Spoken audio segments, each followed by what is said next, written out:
नमस्कार दोस्तों, प्रकृति का जायका विद सरोज सुनील चैनल पर आपका स्वागत है। अगर आप सीनियर सिटीजन हैं या आपकी फैमिली में सीनियर सिटीजन्स हैं जो लेह लद्दाख घूमने जा रहे हैं तो यह वीडियो आप लोगों के लिए है। हम 4 सीनियर सिटीजन्स एक साथ लेह लद्दाख के टूर पर गए थे और अपने अनुभव के आधार पर हम आप लोगों के लिए ऐसे 21 टिप्स या सलाह दे रहे हैं जो आपके बड़े काम आ सकते हैं। इसलिए बने रहिएगा इस वीडियो में हमारे साथ अंत तक। वीडियो आगे शुरू करने से पहले आपसे अनुरोध है कि अगर आप इस चैनल पर पहली बार आए हैं तो कृपया हमारे चैनल को सब्सक्राइब कर दें और साथ में बेल आइकन भी प्रेस कर दें ताकि आगे अपलोड होने वाले वीडियोस की सूचना आपको तुरंत मिल जाए। सीनियर सिटीजन्स के लिए हमारी पहली सलाह यह है कि अगर आप स्वयं या किसी साइट के जरिए होटल की बुकिंग कर रहे हैं तो बुकिंग के समय ही होटल वालों से अपने सीनियर सिटीजन्स का हवाला देते हुए रिक्वेस्ट कर दें कि आपका रूम फर्स्ट फ्लोर से ऊपर नहीं होना चाहिए। इससे लेह पहुंचने पर आपको ज्यादा सीढ़ियां नहीं चढ़नी होंगी और सांस लेने में तकलीफ नहीं होगी। लेह के लिए डिपार्चर से 2 दिन पहले ही होटल मैनेजर को एक बार फिर रिमाइंड करा दें और कंफर्म भी कर लें। सबसे जरूरी बात ध्यान देने योग्य यह है कि लेह लद्दाख में प्रीपेड सिम काम नहीं करता, इसलिए आप लेह पहुंचने से पहले ही अपने सिम को या तो पोस्टपेड में कन्वर्ट कर लें या फिर नया पोस्टपेड सिम ले लें। यहाँ पर एयरटेल या जियो का नेटवर्क अच्छा है। इसी पोस्टपेड सिम से ही फ्लाइट्स, होटल आदि बुक करें या कोई पैकेज लें ताकि लेह सिटी में या लेह से बाहर किसी से भी कम्युनिकेशन में कोई बाधा ना आए। साथ ही फ्लाइट्स की टाइमिंग या अन्य किसी में कोई बदलाव आता है तो वहां आपको मैसेज मिलता रहे। सीनियर सिटीजन्स के लिए हमारी सलाह होगी कि लेह लद्दाख का ट्रिप स्वयं न मैनेज करें बल्कि किसी ट्रेवल एजेंसी या पोर्टल से कोई पैकेज लें। पैकेज में flight booking, pickup drop, hotel booking, breakfast, inner line permit, sight seeing और ट्रांसपोर्टेशन, ये सभी चीजें शामिल होती हैं। लेह पहुंचने पर इन चीजों में न तो वक्त जाया होता है और न ही इन सब बातों की कोई फिक्र करनी होती है। सीनियर सिटीजन्स का लेह लद्दाख का ट्रिप कम से कम 6 नाइट 7 डेज का होना चाहिए और ज्यादा बेहतर होगा कि 7, 9, 8 डेज का, ताकि बीच बीच में आराम करते हुए यहाँ के प्राकृतिक सौंदर्य का लुत्फ उठा सकें। यहाँ हम आपको बताना चाहेंगे कि लद्दाख ट्रैवल गाइड का मेरा पिछला वीडियो अवश्य देखें जिसका लिंक डिस्क्रिप्शन बॉक्स में दिया गया है। इसमें trip planning, tourist places, itinerary और बजट आदि की विस्तार से चर्चा की गई है। अब जबकि आपने बुकिंग कर ली है तो यहीं से आपको लद्दाख ट्रिप की तैयारी शुरू कर देनी है। सीनियर सिटीजन जिस बात से सबसे चिंतित रहते हैं वह है एक्यूट माउंटेन सिकनेस। यह समस्या तब पैदा होती है जब कोई इंसान किसी निचली सतह से अल्प समय में ही ज्यादा ऊंचाई पर पहुंच जाता है। इससे बचाव के लिए लेह पहुंचने से पहले ही 2 काम किए जा सकते हैं। पहला, ट्रिप प्लान करने के साथ ही वॉक करना, थोड़ा फिजिकल एक्सरसाइज करना, योगा या प्राणायाम आदि करना शुरू कर देना चाहिए। दूसरा, आप अपने डॉक्टर से इस ट्रिप के बारे में और एक्यूट माउंटेन सिकनेस की जरूर चर्चा कर लें। हो सकता है कि डॉक्टर आपको डायमैक्स 250 mg 1-2 दिन पहले से शुरू करने की सलाह दें। अपने लगेज में आप बीपी मशीन और ऑक्सीमीटर साथ में रख सकते हैं। अपनी रेगुलर दवाइयों के अलावा ओआरएस, पेन रिलीफ या जेल और पेट दर्द, सिर दर्द, पीसीएम, एओमिन आदि भी जरूर रखें। आपके पास पावर बैंक और टॉर्च भी होने चाहिए। अपने उलन कपड़ों के अलावा एक उलन कैप या मफलर जरूर रखें। धूप से बचाव के लिए एक नॉर्मल कैप या हैट रखें। साथ में गॉगल्स और सनस्क्रीन भी। आपके पास हैंड ग्लव्स और वुलन सॉक्स भी होने चाहिए। धूप तेज होने पर या अचानक तेज हवाएं चलने पर इन सबसे आप अपना बचाव कर सकते हैं। ये सभी सामान आप अपनी गाड़ी में साथ लेकर चलें क्योंकि इनकी कभी भी बीच में ही जरूरत पड़ सकती है। जब लेह एयरपोर्ट पहुंचे तो वहां एयरपोर्ट से बाहर निकलने के बाद कार पार्किंग तक अपनी लगेज ट्रॉली खुद न खींचें। हालांकि यह डिस्टेंस मुश्किल से 50 मीटर ही है, लेकिन हल्की सी चढ़ान के साथ। ध्यान रखें कि आप अभी एक्लिमेटाइज नहीं हुए हैं, इसलिए ट्रॉली खींचने पर सांस की समस्या हो सकती है। आप कैब ड्राइवर से कह दें, वही आपका सामान गाड़ी तक ले जाएगा। किसी भी टूरिस्ट और सीनियर सिटीजन को लेह लद्दाख प्रशासन द्वारा जारी एडवाइजरी पर ध्यान देना चाहिए। लेह लद्दाख प्रशासन की नई एडवाइजरी के मुताबिक लेह सिटी में आगमन के बाद किसी हाई एल्टीट्यूड की ओर प्रस्थान करने से पूर्व लेह सिटी में कम से कम 48 घंटे बिताना आवश्यक है। इसलिए आप होटल में पहुंचने के बाद पहले दिन होटल में रेस्ट करें, लेकिन सोएं नहीं। शाम को भी होटल में रहें। ज्यादा से ज्यादा होटल के आसपास की जगहों पर ही घूमें। इससे आपकी बॉडी को एक्लिमेटाइज होने में मदद मिलेगी। अपने होटल में ब्रेकफास्ट में हल्का खाना लें, जैसे पोहा, दही, सलाद आदि। बफे में कई आइटम्स रखे रहते हैं। हैवी डिशेस को अवॉइड करें। लेह सिटी में खाना महंगा नहीं है और हर तरह का खाना उपलब्ध है। चांगस्पा रोड पर वेज और नॉन वेज दोनों ही मिल जाएंगे, लेकिन भरसक नॉन वेज न लें। अगर आप डोसा खाना चाहते हैं तो मिठाई वाले में खा सकते हैं। यह रेस्टोरेंट तिब्बत मार्केट के पास एक्सिस बैंक के नीचे है। लेह सिटी में या कहीं भी घूमने जाने से पहले फ्रूट्स जैसे केला, खुबानी, ग्रीन एप्पल और ड्राई फ्रूट्स अपने साथ रख लें। ORS और पानी की ढेर सारी बॉटल्स अपने साथ कैब में रख लें, क्योंकि यहाँ गला खुश्क हो जाता है। कई बार सड़क पर काम करने वाले मजदूर भी आपसे पानी की बोतल मांगते हुए रास्ते में मिल जाएंगे। इसलिए अपने को डिहाइड्रेशन से बचाने के लिए आप स्वयं भी पानी बराबर पीते रहें और दूसरों की भी मदद करें। अपनी लद्दाख यात्रा के दौरान पानी की बॉटल्स या पॉलीथीन वगैरह कहीं ना फेंकें, उसे गाड़ी में ही रखें और अपने कैंप में या होटल में पहुंचने पर इसे डस्टबिन में डालें।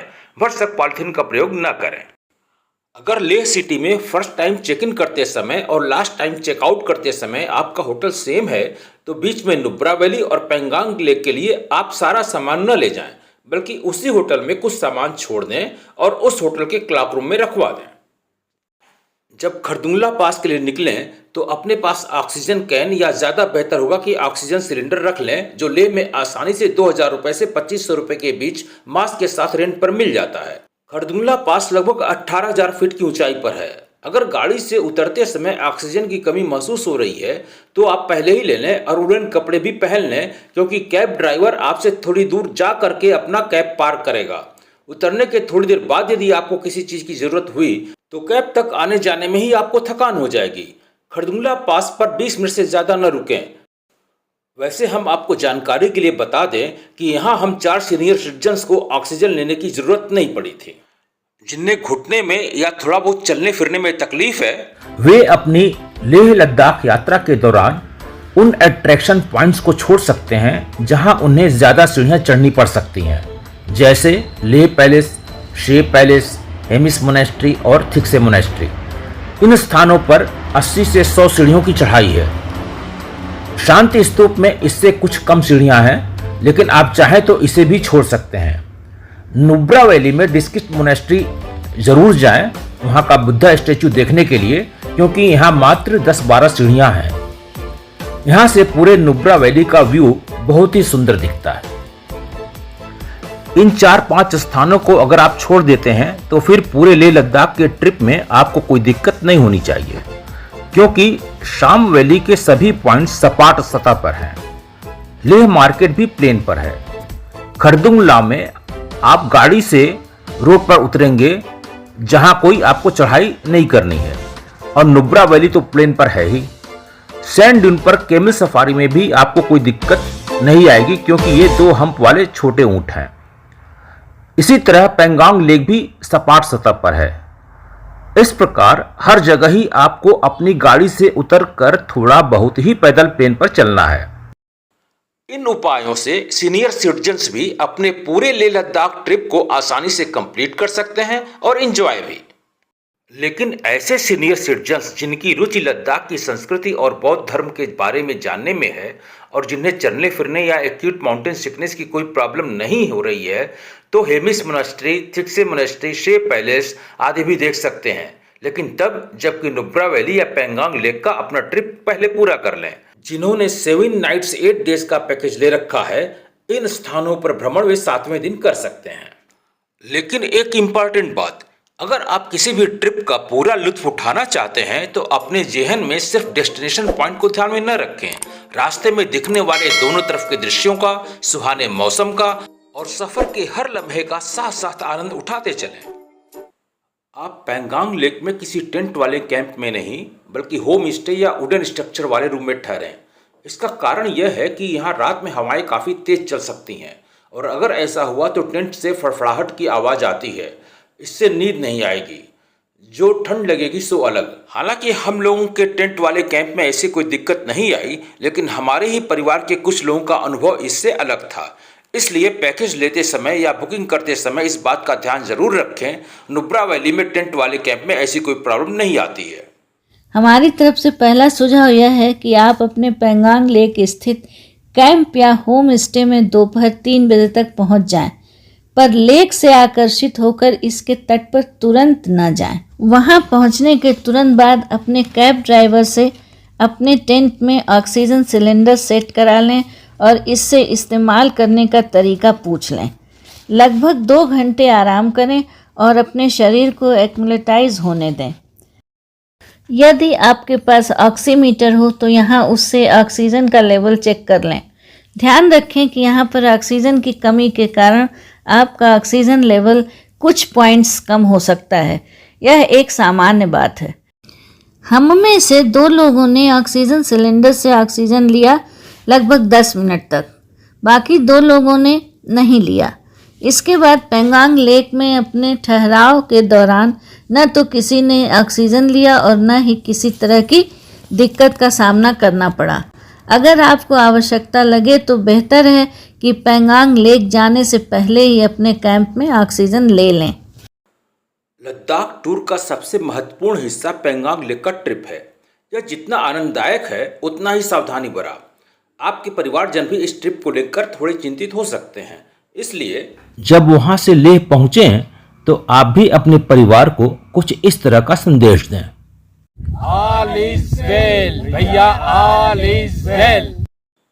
20 टिप्स सुनने के बाद इतना तो बनता ही है कि अगर अभी तक आपने हमारे चैनल को सब्सक्राइब नहीं किया है तो इसे सब्सक्राइब भी कर दें और बेल आइकन भी प्रेस कर दें। हमारी अंतिम सलाह यह है कि एयरपोर्ट कम से कम 3 घंटे पहले पहुंचे। हमारा निजी अनुभव लेह में यह था कि सभी यात्रियों के एयरपोर्ट पहले पहुंच जाने के कारण सबकी बोर्डिंग समय से काफी पहले हो गई थी। हमारी फ्लाइट ने लेह एयरपोर्ट से शेड्यूल टाइम से 30 मिनट पहले उड़ान भरी।